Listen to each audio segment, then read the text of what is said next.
आज आप सबसे एक सवाल है मेरा। और सवाल क्या है मैं बताती हूँ आपको। पहले तो सबको राधे राधे, सबको प्रणाम, जय श्री कृष्णा। कैसे हैं आप सब? तो सवाल ये है कि एक माँ बेटे को भी जन्म देती है और बेटी को भी जन्म देती है। दोनों में कोई भेदभाव माँ नहीं कर पाती ना। बेटे को भी अच्छे संस्कार देती हैं, बेटियों को भी अच्छे संस्कार देती है। बेटे को भी पढ़ाती हैं और बेटियों की भी पढ़ाती हैं। अच्छे से अच्छे स्कूल में उसका एडमिशन कराती हैं कि बेटे भी अच्छे पढ़ें, बेटियां भी अच्छे पढ़ें। हर माँ और पिता दोनों चाहते हैं कि मेरे बच्चे अच्छे से पढ़ लिख के कुछ अच्छा करें। हर माँ चाहती, हर पिता चाहते हैं। जब वो पढ़ लिख के बड़े हो जाते हैं, जब उनकी पढ़ाई पूरी होती, तो माँ बाप उनके शादी के बारे में सोचते हैं। हर माँ हर बाप उनके शादी के बारे में सोचते कि अब हमारे बच्चे बड़े होंगे, हम उनकी शादी करें।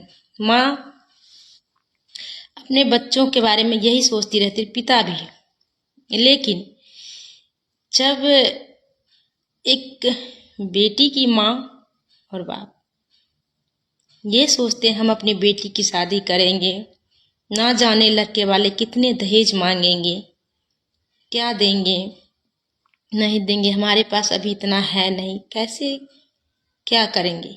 लेकिन पिता तो पिता ही है। और बेटे के भी पिता, वो उनको तो मन में हर वक्त एक ही ख्याल आता है, हम अपने बेटे को शादी करेंगे तो इतना दहेज मांगेंगे, लड़की भी अच्छी होनी चाहिए, सुंदर हो, पढ़ी लिखी भी हो और दहेज भी मोटी रकम में मिले, यही सोचते हैं।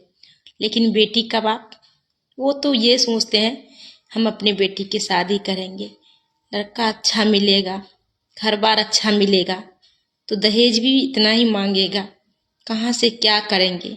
वो ये सोच के घबराते रहते, फिर भी कोशिश करते कि हमारी बेटी की शादी में कोई कमी न रह जाए, सोचते ही रहते हैं।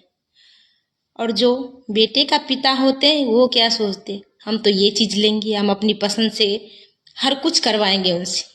पर वो ये नहीं सोचते कि बेटी का बाप भी अपनी बेटी को इतने अच्छे से पढ़ाए हैं, सब कुछ किए हैं अपने बच्चों के लिए, जैसे हम अपने बेटे के लिए किए वो अपने बेटी के लिए किए। तो इतना उनको मजबूर नहीं करना चाहिए दहेज के लिए कि आप अपने बेटी को ये दीजिए वो दीजिए, हमें इतना, हमने लड़के को पढ़ाया है, हमारे लड़के को जॉब है, हमारे बेटे का इतना अच्छा कारोबार है, तो हम इतना आपसे दहेज मांगते हैं। नहीं मांगना चाहिए, क्योंकि बेटी का बाप मजबूर होता है, उन्हें अच्छा दामाद चाहिए, अच्छा घर वर चाहिए, तो उसके लिए वो सोचते हैं कि हम चलो देंगे, इतना दे देते, कोई बात नहीं। पर वो देते हैं और वो कहाँ से पैसा इतना इकट्ठा करते हैं, ये बेटे के बाप को नहीं पता होता है, नहीं पता होता है। क्यों? क्योंकि उनको जो चाहिए वो मिल जाता है। लेकिन बेटी का बाप कितना मजबूर होते हैं उस टाइम अपनी बेटी की शादी के लिए, कितना मजबूर होते हैं, इतना मजबूर हो जाते हैं बेटी के शादी के लिए कि अपना जमीन तक भी बेच देते हैं, यहाँ तक कि घर गिरवी रख देते हैं अपनी बेटी की शादी करने के लिए, और फिर जाके अपनी बेटी की शादी करते हैं। बेटी का घर तो बस जाता है, लेकिन बेटी के बाप का सिर का कर्जा कब तक नहीं उतरता है, इसका कोई पता नहीं।